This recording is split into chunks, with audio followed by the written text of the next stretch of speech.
There are many ways to get involved with real estate: wholesaling, fix and flip, rentals, and property management, just to name a few.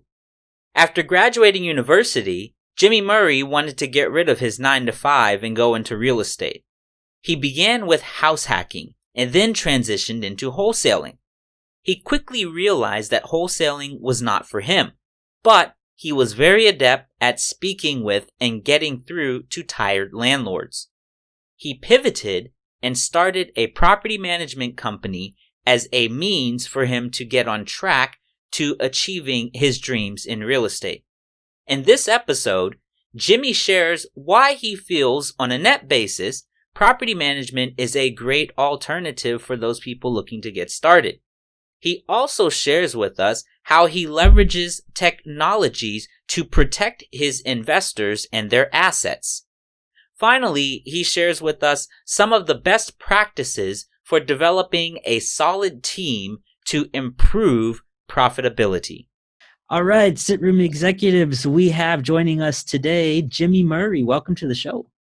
Hey, thanks for having me. Excited to be here and excited to hopefully share some stories that the listeners can find some value in.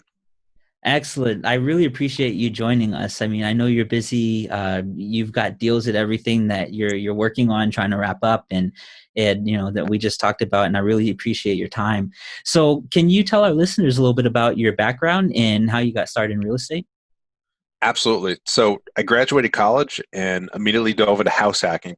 Before, house hacking was that really popular term. After I house hacked my first 4-unit, it was based out of Pawtucket, Rhode Island. I started diving into different avenues where I thought that I could make additional capital to hopefully jump out of the rat race. I wanted to get rid of my 9-to-5 and become a full-time real estate investor.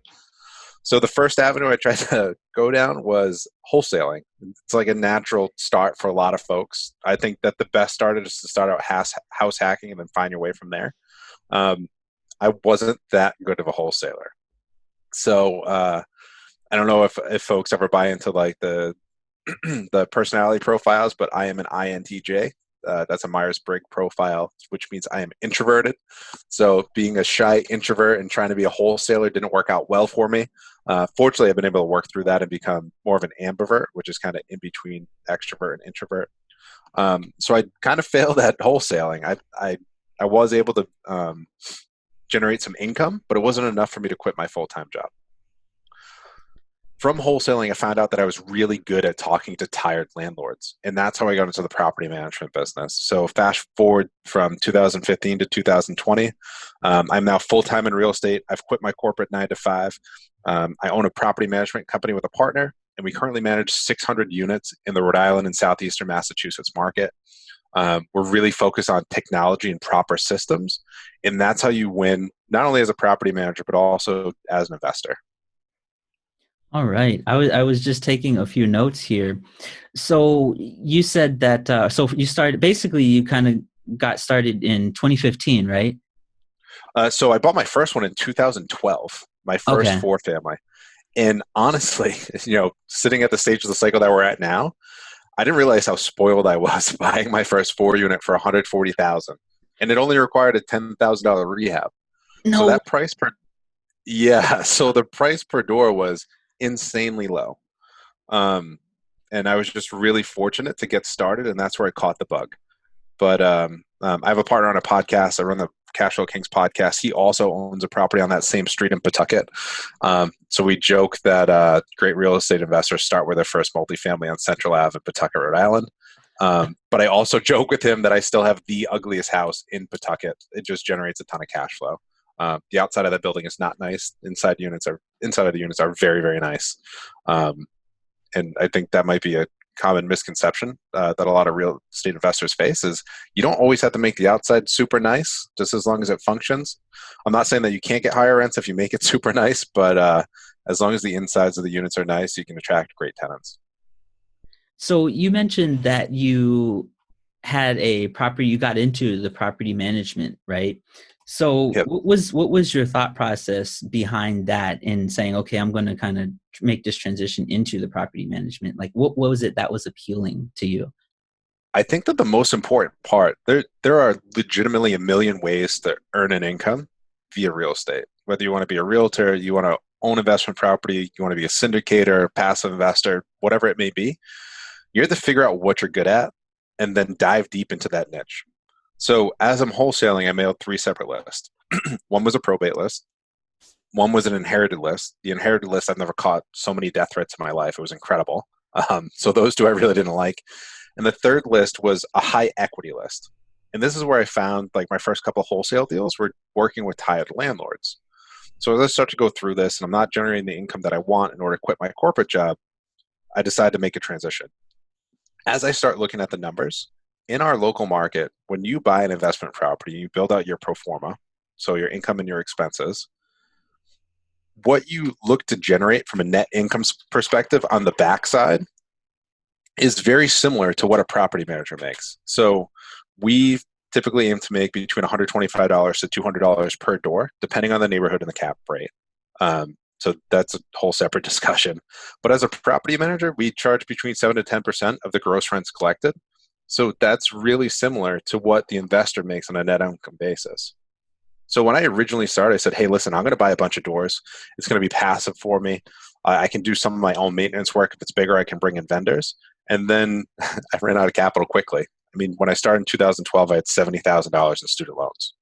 So I didn't win the birth lottery and have a ton of money from my parents. So I started grinding it out. And then that's how I backed into this. Hey, property managers make a similar income. Obviously, we don't have exposure to the equity side, but on a monthly cash flow basis, it's really similar. And that's why I got into the property management business. All right. So you mentioned that you're focusing a lot on technology and leveraging technology, right? Can you tell us a little bit more about that? So when I came out of college, I had that finance degree, and the company that I worked for would say, hey, listen, we're in the mutual fund space, but our core business is really technology. So if we can offer our clients top tier technology, that's what's going to be the staying power to hope that these assets are really sticky. So I took that coming into the property management business. We have a core system called Appfolio, which honestly does probably 90% of the work that we need. And then we have other systems that we bolt on the outside. So one example of that is a system called Z Inspector. I think Z Inspector is free for DIY landlords. It costs us maybe like $60 a month, so it's fairly inexpensive, $60 a month across 600 doors, very low cost basis. But that is inspection software. So the cool thing within Z Inspector is when that tenant moves in, you can create a moving condition statement, and it legitimately has a time, date, and geostamp of every single photo that you take. So if that tenant tries to give you a hard time when you go to complete that move out condition statement and say there's a hole in the wall or the door's broken, you have that side-by-side comparison with the 2 condition statements, and it's all documented very thoroughly. And that's a way that we can help protect our investors. Wow. So that's the technology focus that we have, particularly, and then the other system we use is on the leasing side. So those are 2 areas that help us protect our investors, our clients' investments. So what would you say has been the ROI on this type of software? Yeah, so it protects us. I can't get to a true number, but more from a qualitative approach. Mm-hmm. I know tenants can be difficult, right? Tenants always want their full security deposit back. One of the conversations that we have with tenants up front is that we are not in the business of holding security deposits. If we hold them, it's because we have to. We have received some tenant security deposit lawsuits, particularly in Massachusetts, because the tenant laws are very friendly. But this has backed us up where the landlords have evaded that law or not had to pay any fines related to that lawsuit in terms of the tenants trying to get their security deposits back, because our process has been so thorough. So it's really provided that extra layer of protection. And that's really my job as your property manager, right? To hopefully use my expertise and my knowledge to, one, generate that return on your property, but then also protect that investment for you as well. All right. So you mentioned here before we got on the call that there were a couple of challenges that you wanted to share with our listeners today. And so if we can kind of transition to that, could you tell us about some notable challenges that you faced in your investing career? Yeah, so I have 2 that are really top of mind. And the first one is growing up, my dad was always like my biggest mentor and role model. And I know that sounds incredibly cliche, but I can remember when I told him I was going to buy a multifamily. He had owned multifamilies previously. My dad's actually a retired union carpenter, so he knows the ins and outs of buildings. He's like MacGyver. Um, he told me, he said, hey, listen, if you buy a multifamily, I'm not going to help you out at all. If you buy a single family, I'll help you out. I was like, can you talk me through that? And he said, well, I don't want to make other people's houses nice. I want to help you make your house nice. And I said, well, if I buy a multifamily and we make someone else's house nice, that actually helps me get my financial house in order, and then sets, myself as well as hopefully future generations of my family up for success, financial success. And I talked him through that, and he was kind of against helping me out in the beginning, but I'll give him credit. In true dad fashion, he helped me out every weekend for the first year that I owned that rental property to get it up and cash flowing. So I'm forever grateful for that. But I think the big takeaway there is a lot of times, like, your closest mentors and the people that have always believed in you, they may not believe in the process of investing in real estate or any other thing that you do. But if you believe in it that deeply, continue to push through and work towards that goal of what you want to achieve. The second one. Go ahead. Mm-hmm. Oh no, so yeah, 'cause I was going to say, because what you said just kind of made me think of another challenge that a lot of people are faced with, where it's like they get this idea in their head and they say, look, I want to do something, but then they have a lot of the naysayers and people closest to them, right? And then they don't necessarily believe in that person, so people just tend to get in their mind, they just give it up and don't go for it. What would you say to those people that are kind of faced with that right now? The pain of failure is not nearly as bad as the pain of regret. That would be my tagline right there, right? I'd rather feel the pain of failing and having that opportunity to learn and continue to grow than having that pain of, what if I did that? Where would I be? All those what if questions that you could ask yourself. All right. So you were talking. You were going to tell us about the next thing, right? That you said that you had on your list. Absolutely. So the second one, this is a struggle when I started, and then a struggle in our property management business as well. And that was hiring vendors and maintenance folks. And it's still not an exact science, but a perfect story is when I bought my 4-family in Pawtucket, 2 months into owning that, I needed to install a completely new electrical system. So I didn't know about those Federal Pacific electrical panels that the insurance guys call fire starters. So my building almost burnt down 2 months into ownership because I didn't take my home inspection seriously. So as we're going through this, I brought in 4 different electrical contractors to provide a quote. And I'd get out of my corporate finance job and I'd come and I'd have the nice pair of loafers on and the suit pants and the button-up shirt, and these prices were coming in very high. And I talked to my mentor and he's like, yeah, those are high prices. And then I called my brother up. My brother was an apprentice with the Carpenters Union. And I said, I need your dirtiest pair of boots that you have. I want the most beat up ones, and throw me a dirty pair of your jeans. And I know this sounds kind of weird, but I dressed like a contractor. And I called out 2 other guys, and the prices came right in line with where they should have been. So I know that sounds a little bit crazy, but people are behaviorally conditioned, right? So if you look like you have that capital, like, I'm not saying that it's right, but some folks may charge you the higher price. Or if you look kind of like one of them, they might give you that friendly price. Same thing on the maintenance side of things. You got to kind of be able to talk the talk and walk the walk. So if you sound like that newbie, they may jack up that price because they may think it might be more difficult to work with you. So 2 outcomes. You got to kind of mirror who you're going to work with to a certain extent until you achieve the level that you want to achieve, where they know that you're going to be able to provide them kind of steady work if you continue to flip houses or continue purchase, buy, and holds. And then the other part is you got to learn how to talk the lingo, right? So part of the upfront, from listening to podcasts and reading books and doing your research online, or maybe even taking courses, learn how to speak real estate lingo. And I think that's really going to help you out. So, yeah, I mean, this story, it reminds me of a personal story too. But so you just mentioned that people should listen to podcasts and learning the lingo and everything. So, I mean, what about, would you suggest like people, they go out and actually just schedule the appointments, even though they may not intend on actually hiring that particular individual, but just to get a conversation started to learn? Or yeah, I would. So Yes, I would definitely do that. I think that's worthwhile upfront. Hmm. Because those guys may say things that you're not familiar with. I wouldn't. It's the same thing with like working with realtors and going out to multifamilies that you may not intend on purchasing, but you want to kind of get a feel for the multifamilies available in the neighborhood. I think you do that up front, but definitely don't abuse that privilege because you may want to work with those folks down the road. Yeah. So with some of these maintenance people, how do you go about like checking their work, basically?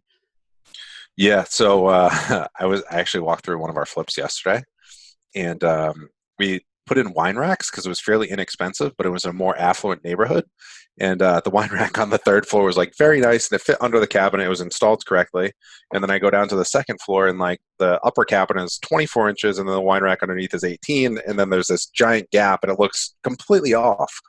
Um, so what I do is I go and I have the conversation with them. And, I had to ask, this was my internal team. And I'm like, guys, who would be proud of this picture right here? Nobody raised their hand. No, I wasn't going to rat out the person who did it, but I said, we really have to take our time and think about when you're doing this work, does this make sense as to why we're doing this? Keep them on their toes and hold them accountable. Because I know that it was my personal property that I own that they were installing that in. But if that's a client property, like we have to make sure that one, we're taking care of the job correctly, but two, we have to protect the profitability of our company as well. Because if I have to send them back out there and that's additional, labor time, we're not making the right margins to make sure that our company is a going concern. So I always try to get our maintenance team to buy into that team mentality.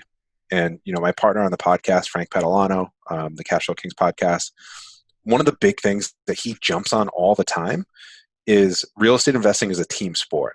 And I think that's the mentality that you have as you're keeping these vendors and maintenance folks on their toes of like, hey, listen, you're part of my team. And I know that I'm only paying you for this specific job and I'm generating cash flow on a monthly basis, but this is a part of the broader team because if I'm successful on this one project, I can bring you on the next one and the next one to continue to be successful and hopefully provide you a steady body of work going forward. And I'm glad you mentioned that because I'm just thinking here, like if you do have your own internal team like this, like how do you keep them motivated? Like, how do you keep them motivated, dedicated, and in that mentality of saying it's a team? Yeah, I mean, there are people and they can say, okay, yeah, well, I can move on to the next project, but I'm still this individual. This is still just my role. Like some people have different aspirations. So how do you keep that going and really pull them in? Yeah. So I think primary, like in the role that we're in as property managers, I'm 5 years into running this company and I always see new things. So I think that's like intrinsic motivation in the body of work that they accomplish. You don't really see the same thing over and over. It's always going to be slightly different. The other part, in order to build that team mentality, we typically have team competitions on a monthly basis. We'll set the goal and then we'll set that competition to keep those guys on their toes. And then the third part is profit sharing.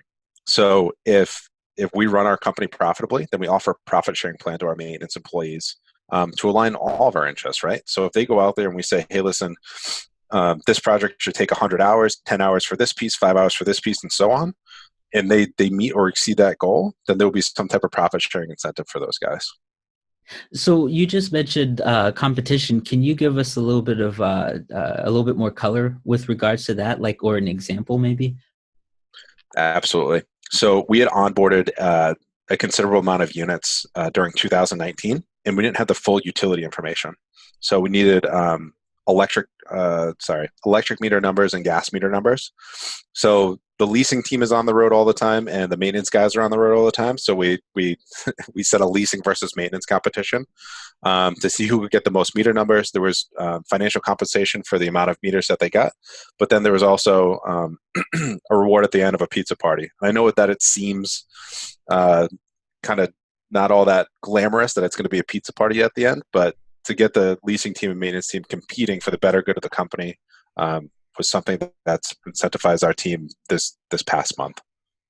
And so with this competition that you guys did before, what did you see, if any change, I guess, in attitude with the employees, like your leasing team and your maintenance team? Like, was there some sort of like a notable change? Yeah. So a lot of the folks that we hire, I call my leasing team, they're like trained assassins, right? Because they want to go out and they want to place the best tenants as quickly as they can. And then it got the maintenance team dialed in as well to like compete with those guys. The folks that we have on our team are extremely competitive because they essentially have to be in order to deliver the best product that we can for our clients. But I mean, like, it was, I'm trying to put to words like what I saw, but they were definitely more dialed in. They're naturally competitive, so it gave them kind of that competitive outlet to put some energy into, and it was for the betterment of everybody. So for our clients, for us, it just streamlines the process. And one of the big things this year is we'll set up multiple competitions in order to make our company more efficient. And if we become the most efficient property manager in our area in terms of the processes that we have in place, then everybody wins, from clients to tenants to our team. And that just helps everyone generate more revenue from a client and company perspective, but it also provides a better experience for the tenant. So I want to kind of transition and talk a little bit about like the whole hiring and everything. So when you're looking, and specifically on maintenance, so when you're looking to hire maintenance people, like what type of criteria, what is it that you're looking for in, you know, good maintenance people? We want to hire problem solvers, right? So one, we want to see if they have a track record, right? Have they done it before? If they haven't done it before, then obviously we start them lower on the pay scale. But we also want to give them achievable targets of, hey, when you can do X, we can increase your pay rate here. When you can do Y, we can continue to increase your pay rate. So I think it's really big on setting goals. So finding the baseline and kind of where that knowledge is, where the skills are, and then setting goals from there. So I'll tell you, like, one guy on our team, he's excellent at installing doors, but he's not as good at thinking on his feet. But I am extremely picky when it comes to doors, with that, having my dad as a carpenter. So I feel like in these old houses and the inventory that we work with, there are a lot of houses where doors don't close correctly, the lock sets don't hit the strike plates. It's a really hot point for me. I'm like very, very OCD about doors opening and closing correctly. And I know that sounds like a little thing, but security is really important for me. But he's not as good at thinking on his toes. So thinking on your toes as a maintenance guy is, a lot of times you're going to get into a tenant's unit and you may not be familiar with what you're working on. You may have like some type of base level familiarity, but you need to be able to, I know this is going to sound basic, but rather than calling like the director of our maintenance team, take a spin through YouTube, look at a couple videos, right? I know that's really basic, but being able to problem solve is really critical to having a successful maintenance staff. So speaking of that, and you're talking about being able to problem solve and essentially doing things maybe that they're not quite familiar with, do you guys offer some sort of maybe like skills based kind of like program training, or how does that work in your company? Absolutely. So we have a maintenance handbook, right? Excuse me, where we'll talk through different repetitive tasks that we found and how to solve for them. And then we also have a standard product list. So these guys cut down time at Home Depot, because if they go out to a property and they know that they have to replace the toilet, when they go into Home Depot, there's like 20 or 30 different toilets. Which one are they going to buy? So we have that standard product list where they go in. It's going to minimize their time at Home Depot, because they're going to walk in and they know that they need the $88 Glacier Bay toilet that's dual flush, and they can just pick it off the shelf and go back to the project with it. So that's how we try to streamline some of that decision making. Oh, great. Yeah. Okay. And as far as just kind of like ongoing other things like skills-based training, I mean, do you guys offer like maybe like apprenticeship, I guess it would be equivalent to these types of things? Yep. So if we can figure out if someone's extremely seasoned, then we put them on kind of like our Dink and Dunk team. So Dink and Dunk is like those onesie, twosie maintenance requests, and those guys spend a lot of time on the road. So that's like your more seasoned folks. But more the apprenticeship program, those folks would start on our turnover team. So as we turn over apartments, we have a turnover team lead. Her name is Sue, and Sue's going to work with those younger folks, with less experienced folks, that as we tackle things on a turnover project, that's where they're going to gain the experience. Because on those turnovers, you're going to have the whole team out there. It's typically 3 to 4 folks on a daily basis in one unit to help that turnover process move smoothly. But, you know, if someone doesn't know how to install a vanity and they're installing a vanity in that particular unit, then Sue will pull the less seasoned person aside and show them how to accomplish that task. So that's really the apprenticeship program that we have in-house. And then as they continue to grow, then they could move into that dink and dunk role where they have more freedom of kind of driving around property to property every day. All right. So what would you say would be some of the biggest mistakes that you've seen newer investors make? Yeah, so not understanding the value proposition. And I'll give you one of my challenges up front. I bought that first 4 unit. I went through 35 gallons of paint. I painted that entire place myself. Yeah, one, there were textured walls. 2, they were like crazy colors, like deep oranges and greens and colors I never want to see in a property again. Oh, stop. You're explaining my mom's house. But the biggest mistake that I made is that I bought the cheapest paint at Home Depot because I didn't know any better. And it was like putting water on the wall. Again, like if I'm finicky about doors, I'm also like very OCD about buying the right paint. So we only used high-end commercial grade Sherwin-Williams paint. And there's a reason for that. 1, it's going to cover those crazy colors more easily. But 2, that second tenant turnover, now you have hopefully one color throughout the whole property. You know, it's a high-end commercial paint, and typically you don't have to come in and paint it or kind of spot prime. You can wash the wall. That cheap paint, the first time I went through and turned over a tenant, after I painted all the walls, I went through and tried to wash the walls, and I thought I was doing a good job, and I took a step back and I could see kind of all the spots because the paint just doesn't adhere to the wall correctly. So I think it's really important to use the right paint up front. I'm not saying to hire the most expensive paint contractor, but understand the levels of paint that they're using. So I only use Sherwin-Williams. They have stores throughout the country. They'll actually deliver to your job site if you have an account. I think it's free to have an account. Or if you go into Home Depot, I think their premium paints are pretty solid as well.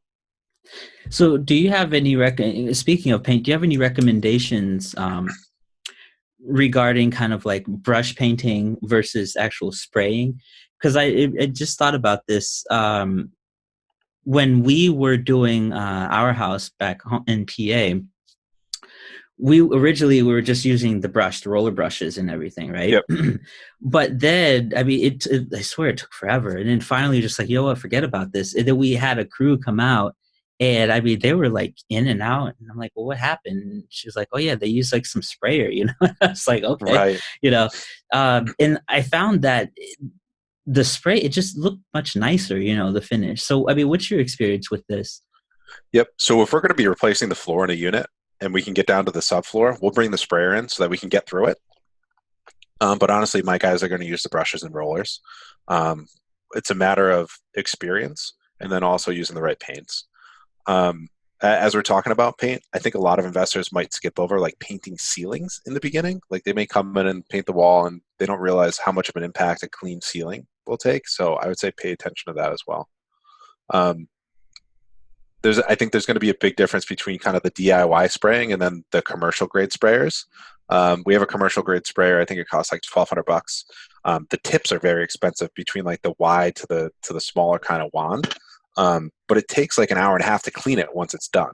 So you're going to pick up speed there. You are going to spend more time cleaning. There is a cost savings there. But the DIY sprayers, if you're using that higher quality paint, if it's going to be a lot thicker and it's going to actually gum up those cheaper sprayers. So that's another thing that I would pay attention to. The commercial grade ones can handle that thicker paint as you're spraying it on the wall, that higher quality. But you might have to downgrade the quality of paint that you use if you use one of those kind of handheld sprayers that you can buy at Home Depot. All right. And go ahead. I was going to say that's from personal experience as well. So I tell our team, I'm not going to send you out to do anything that I haven't done already. So I've experienced the pain of using those handheld sprays with the higher quality paints. It didn't work for me. All right. So is there any key piece of advice that you'd like to give to our listeners out there? Take consistent action, whether it be, analyzing properties, reading books, continue to constantly educate yourself, and then take action on that education. Action being the key word. Absolutely. Yeah. Absolutely. Don't get stuck on the sidelines. There's always ways to get involved. I mean, if you don't have the capital, I know that we have a local home flipper that actually brings in folks to help him manage his project. So you learn his entire system, and you don't have to bring any dollars. You're just kind of the person going to check on the project every couple of days. And then he'll pay you a portion of the net income on the backside. So if you manage that project effectively and you keep it, within the rehab number or below, you're going to be compensated for that. And there's always a way to get involved. So whatever you're learning, whatever you're interested in, just consistently take action and find the right routes to apply that knowledge. So what would be a good book recommendation that you have? So my number one book recommendation right now is called The Wealthy Gardener. And I've been on a couple of podcasts and I recommend this book. Have you heard about it? I've never heard about this one. So this is the reaction that I get all the time. So my number one book that I would recommend before this is The Richest Man in Babylon. I think that the three fundamentals that they relay in that book are critical to financial success, and that's really your foundation. The Wealthy Gardener goes through a series of stories. It actually refers back to probably 10 to 15 books that I thought have been important that I've read along my journey. But I'm really big on that experiential learning and then learning from stories of others as well. So The Wealthy Gardener is probably about 430 pages, but it's a father talking to kind of his two sons.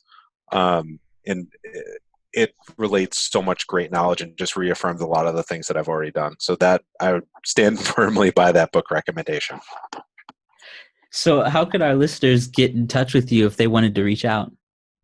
Yep. So the best way is through Instagram. So we post a ton of daily content on Instagram. The handle is going to be The Cash Flow Kings. All right. Well, Jimmy Murray, it was nice talking to you. I really appreciate you sharing your knowledge with us and experience.